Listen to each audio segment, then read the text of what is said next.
നമസ്കാരം. Raf talk ഫുട്ബോളിലേക്ക് അവർക്കും സ്വാഗതം. ഇന്നലെ FC ബാഴ്സലോണ ഇന്റർ മിലാനുമായിട്ട് 3-3 സമനിലയിൽ കുരുങ്ങിയ യുവേഫ ചാമ്പ്യൻസ് ലീഗ് മത്സരത്തിനിടയ്ക്ക് അവരുടെ സുപ്രധാന താരം യൂൾസ് കൂണ്ട പരിക്കേറ്റ് കളിക്കളം വിട്ടിരുന്നു. അദ്ദേഹത്തിൻ്റെ പരിക്കിൻ്റെ ആ ഒരു പ്രശ്നങ്ങൾ എത്രത്തോളം ഉണ്ട് എന്നുള്ളത് അറിയാൻ വേണ്ടി ആരാധകർ ആകാംക്ഷയോടുകൂടി കാത്തിരിക്കുകയായിരുന്നു. ഇന്നലെ ഫ്ലിക്ക് പറഞ്ഞത് നാളെ പറയാമെന്നാണ്, ടെസ്റ്റിന് ശേഷം പറയാമെന്ന്. ഇപ്പോൾ സ്പാനിഷ് മാധ്യമങ്ങൾ റിപ്പോർട്ട് ചെയ്യുന്നു അദ്ദേഹത്തിൻ്റെ പരിക്ക് സ്ഥിരീകരിച്ചിരിക്കുന്നു. സ്പാനിഷ് മാധ്യമങ്ങൾ ഉദ്ധരിച്ച കാര്യം ഫബ്രീസിയോ റൊമാനോ അടക്കമുള്ളവരും റിപ്പോർട്ട് ചെയ്തിട്ടുണ്ട്. ഡിയാരിയോ എസ് റിപ്പോർട്ട് ചെയ്യുന്നതനുസരിച്ച് യൂൾസ് കൂണ്ടയ്ക്ക് ഇപ്പോൾ പരിക്ക് സ്ഥിരീകരിച്ചിരിക്കുന്നു. അദ്ദേഹത്തിനുള്ള distal injury to the biceps femoris, അദ്ദേഹത്തിൻ്റെ ലെഫ്റ്റ് തൈയിലാണ് ബൈസെപ്സ് ഫെമോറിസിന് അദ്ദേഹത്തിന് ഡിസ്റ്റൽ ഇഞ്ചുറി സംഭവിച്ചിരിക്കുന്നു.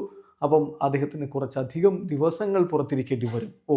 എത്ര നാളുകൾ എന്നുള്ളതാണ് ചോദ്യം. നിലവിൽ വരുന്ന റിപ്പോർട്ടുകൾ അനുസരിച്ച് 3 ആഴ്ചക്കാലമെങ്കിലും അദ്ദേഹത്തിന് പുറത്തിരിക്കേണ്ടി വരും. അങ്ങനെ പറഞ്ഞാൽ അത് ബാഴ്സയ്ക്ക് വലിയ തിരിച്ചടി തന്നെയാണ്. കാരണം ബാഴ്സയ്ക്ക് അടുത്ത മത്സരം ഇന്റർ മിലാനുമായിട്ട് വരുന്നതിന് മുമ്പ് വെലഡോയിഡുമായിട്ട് ലാലിഗയിൽ കളിയുണ്ട്. അത് കഴിഞ്ഞാൽ പിന്നെ ഇന്റർ മിലാനുമായിട്ട് 2ാം ലെഗ് മത്സരം, UCL 2ാം ലെഗ് മത്സരം. അത് കഴിഞ്ഞാൽ തൊട്ട് പിന്നാലെ FC ബാഴ്സലോണയും റയൽ മാഡ്രിഡും തമ്മിലുള്ള ലാലിഗയിലെ എൽ ക്ലാസിക്കോയാണ്. അത് കഴിഞ്ഞാൽ പിന്നാലെ അവർക്ക് കളിക്കേണ്ടി വരുന്ന മത്സരം എന്ന് പറയുന്നത് എസ്പാനിയോളുമായിട്ട് ബാഴ്സലോണ ഡെർബിയാണ് അവർക്ക് കളിക്കാനുള്ളത്. അപ്പോൾ അങ്ങനെയുള്ള പ്രധാനപ്പെട്ട മത്സരങ്ങൾ വരുന്നു. ലാലിഗയിലെ ഇമ്പോർട്ടൻ്റ് ആയിട്ടുള്ള പോരാട്ടങ്ങൾ അവരുടെ മുന്നിലേക്ക് വരുന്നു.